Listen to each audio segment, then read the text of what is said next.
నమస్కారం. బీఆర్కే భక్తి ఛానల్కి స్వాగతం. నేను మీ కీర్తి. ఈరోజు మనతో పాటు ఉన్నారు ప్రముఖ ఆధ్యాత్మికవేత్త, జ్యోతిష పండితులు, జ్యోతిష శిక్షణ నిపుణులు బ్రహ్మశ్రీ నానాజీ పట్నాయక్ గురువు గారు మనతో పాటు ఉన్నారు. గురువు గారిని అడిగి మనకున్న సందేహాల్ని నివృత్తి చేసుకుందాం. నమస్కారం గురుగారు. శ్రీమాత్రే నమః. గురుగారు, భరించలేని కష్టాల్లో ఉన్నవారు లలితా సహస్రనామాల్లో ఏ నామాన్ని జపిస్తే మంచిదంటారు? చాలా మంచి ప్రశ్న వేశారమ్మా. ఫస్ట్ ఆఫ్ ఆల్ ఏంటంటే, ఈ ప్రపంచంలో భరించలేని కష్టాల్లో ఉండే వాళ్ళు ఉన్నారు చాలామంది. అవును గురుగారు. ప్రతి విషయాన్ని కష్టం అనుకునే వాళ్ళు ఉన్నారు. అవును. ఎందుకంటే ప్రపంచంలో భగవంతుడు మనకు మొత్తం సుఖాన్నే అందించాడంట. ఆయన ఇవ్వడం సుఖాలే ఇచ్చాడంట. అవును గురుగారు. కష్టాలను మనం తెచ్చుకుంటున్నాం. దేనివల్ల అంటే ఒక కోరిక, ఒక డిజైర్ ఉన్నప్పుడు కష్టం కూడా ఉంటుంది. పక్కన ఇప్పుడు ఒక వ్యక్తి ఐఏఎస్ ఐపీఎస్ అవ్వాలి, ఏం చేయాలి? ఎవ్రీ డే కొన్ని గంటల పాటు 12 hours ఎంతో స్టడీ మీద పెట్టాలి. దానికి కష్టం అనుకుంటే తప్పు కదా. అవును. ఒక బిజినెస్ ఇంప్రూవ్ అవ్వాలి, అయ్యో నేను కష్టపడిపోతున్నా, నాకు కష్టాలంటే అట్లా. బిజినెస్ ఇంప్రూవ్ అవ్వాలంటే నువ్వు ఎందుకు ఇంప్రూవ్ అవ్వాలనుకుంటున్నావు? ధనం కోసమే. జాబ్లో మంచి పొజిషన్లోకి వెళ్ళాలి, రావట్లేదు, కష్టాలు అనుకుంటున్నాం. అంటే నేను అనేది ఏంటంటే, జెన్యూన్గా కష్టాలు ఉండే వాళ్ళు ఉన్నారు. ఇప్పుడు ఎదిగిన ఆడపిల్లలు ఉంటారు, చేస్తున్న ఉద్యోగంలో డబ్బు సరిపోదు, కానీ పిల్లకి పెళ్ళిళ్ళు చేయాలి, డబ్బులు లేవు, అది కష్టమే నిజం చెప్పాలంటే. అట్లాగే పిల్లలకి ఫీజులు పైసలు సరిపోవట్లేదు, లేకపోతే అనారోగ్యం వచ్చింది సడన్గా, కష్టమే. ఇట్లాంటివి కొన్ని ఉన్నాయి జెన్యూన్గా. కానీ కొంతమంది ఈ క్రెడిట్ కార్డ్స్ అని, లేకపోతే ఇష్టం వచ్చినట్టుగా అప్పులు చేసేసి, లగ్జరీ చేసేసి తర్వాత కష్టం వచ్చింది అంటారు. అది నేను ఎందుకు, అది జెన్యూన్ కష్టం అనిపించదు నాకు. నువ్వు ఎందుకు ఖర్చు పెట్టేసావు, తర్వాత కష్టం అని ఎందుకు ఫీల్ అవుతున్నావు? కొంతమంది అయితే మరి లగ్జరీ కారు కొనుక్కుంటారు, లోన్ కట్టలేక కష్టాలు ఉన్నాయి అంటారు. నువ్వు ముందే ఆలోచించుకోవాలిగా. దాన్ని నువ్వు ఫస్ట్ క్యాలిక్యులేటివ్ రిస్క్ అంటారు దాన్ని. ఆ క్యాలిక్యులేటివ్ రిస్క్ చెయ్యని వాడు కష్టము అనకూడదు అంటా నేను. అంతే గురువు. నిజంగా కష్టం ఉన్నవాడికి లలితా సహస్రనామాల్లో అద్భుతమైన నామాలు ఉన్నాయి. అవి ఖచ్చితంగా అవి చేసుకుంటే మనిషికి బయటపడతాడు. అందులో రకరకాల కష్టాలు మనిషికి. ఇప్పుడు ఎగ్జాంపుల్, ఒక వ్యక్తికి అన్నీ బాగున్నా కానీ ఉద్యోగం రాదు ఒక్కోసారి. మంచి ఇంటెలిజెంట్ పర్సన్ అవుతాడు, నిజాయితీగా జాబ్ చేయడానికి ఎలిజిబుల్ పర్సన్, కానీ ఉద్యోగం రావట్లేదు. ఏమిటి అర్థం కాదు, ఏమిటి నేను ఇంత చక్కటి మెరిట్ స్టూడెంట్ని, అందరికీ వస్తున్నాయి, నాకెందుకు రావట్లేదని బాధపడుతుంటాను. అలాంటప్పుడు లలితా సహస్రనామాల్లో ఓం మాణిక్య మకుటాకార జానుద్వయ విరాజితాయ నమః 45 minutes కనుక చేయగలిగితే ఖచ్చితంగా జాబ్స్ వస్తాయమ్మా. అమ్మవారి అనుగ్రహంతో, అమ్మవారిని నమ్ముకొని చేయగలగాలి. మరి కొంతమందికి అంతా బాగుంటుంది, సడన్గా హెల్త్ ఇష్యూ వస్తుంది, అదొక కష్టమే నిజంగా చెప్పాలంటే. అయ్యో ఏమిటి ఇంత హెల్త్ ఇష్యూ వచ్చింది, అది బయటికి అది తగ్గదు. అలాంటప్పుడు మీరు తినే ప్రతి ముద్ద, ఈవెన్ వాటర్ తాగినా, ఏం తింటున్నా కానీ క్రీమ్ అచ్యుత అనంత గోవింద అనుకుంటూ ఉండాలి తింటూ. అలాగే ఎవ్రీడే వీలున్నప్పుడల్లా కూడా సర్వవ్యాధి ప్రశమని, సర్వమృత్యు నివారిణి, అగ్రగణ్య అచింత్య రూప కలికల్మషనాశిని నమః. ఇంకొంతమందికి కొన్ని భయాలు ఉంటాయి. అవును గురుగారు. ఏ పని చేయాలన్నా భయపడుతూ ఉంటారు.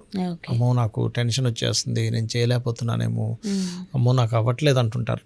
ఎందుకంటే అది ఒక రకమైన ఫియర్. అలాంటప్పుడు ఓం కనకాంగద కేయూర కమనీయ భుజాన్విత. అది ఎందుకు జరుగుతుందంటే 3వ స్థానం పాడవుతుంది వారికి. 10th house పాడైతేనేమో కెరియర్ రిలేటెడ్ ఇష్యూస్ వస్తుంటాయి. ఓకే అది. అండ్ 3వ స్థానం పాడైతే ఇది అధైర్య సంబంధించిన సమస్యలు. 4, 5, 6 స్థానాలు పాడైతేనేమో హెల్త్ ఇష్యూస్ వస్తుంటాయి. అలాగే కొంతమంది ఎంతో క్యాలిక్యులేటివ్గా పెట్టినప్పటికీ బిజినెస్ అయినా సరే లాస్ వస్తుంది కొంతమంది. ఎందుకంటే మార్కెట్ సరిగా ఉండదు, అప్పుడు మార్కెట్ డౌన్ అవుతుంది. ఇప్పుడు ఇవాళ రేపు ఎందుకమ్మా, ఇప్పుడు మన రియల్ ఎస్టేట్ ఈ గవర్నమెంట్కి ముందు ఉదాహరణకి ఎవరైనా రియల్ ఎస్టేట్ స్టార్ట్ చేశారు, ఈ గవర్నమెంట్ వచ్చిన తర్వాత కొన్ని కారణాల వల్ల గవర్నమెంట్ మారడంతో రియల్ ఎస్టేట్ డౌన్ అయింది. అప్పుడు తీసుకున్న రేటుకి వాడు అమ్మే రేటుకి సెట్ అవ్వదు. అట్లా కొన్ని అది వాడి టైం అనుకోండి. కొంతమందికి ఈ గవర్నమెంట్ మారడం వల్ల లాభాలు ఉంటాయి, కొంతమందికి లాభాలు ఉంటాయి, కొంతమంది నష్టాలు ఉంటాయి. కొన్నిసార్లు గవర్నమెంట్ మారినప్పుడు షేర్ మార్కెట్లో మార్పులు వస్తాయి అట్లా. సో అలాంటప్పుడు వ్యాపారంలో బాగా కలిసి రావాలి అంటే ఎక్కువగా వీళ్ళు చేయవలసింది ఏమిటంటే, గోవుకి గోంగూర తినిపిస్తూ ఓం ఇంద్రగోప పరిక్షిప్త స్మరతోనా భజంగికాయై నమః అనే మంత్రం చేసుకుంటుండాలి. ఓకే, ఇది మెయిన్గా చేయాలి. ఇంకొంతమందికి ఏది చేసినా కలిసి రాని ఇబ్బందులు వస్తుంటాయమ్మా. దానికి కారణం ఏమిటంటే, వాళ్ళ జన్మజాతకంలో నడుస్తున్న పాపగ్రహ సంబంధాల వల్ల కొంతమందికి చూడండి, ఏదో బ్లాక్ మ్యాజిక్ అయినట్టు, వాళ్ళకి ఏదో దిష్టి తగిలినట్టు అంతా ఇబ్బంది పడుతూ ఉంటారు. అలాంటి వాళ్ళు రోజు ఉదయము సాయంత్రము దీపారాధన చేసి లలిత చదువుకున్నట్లయితే 100% అక్కడ ఫలితం అనేటువంటిది ఉంటుంది చెప్పాలంటే.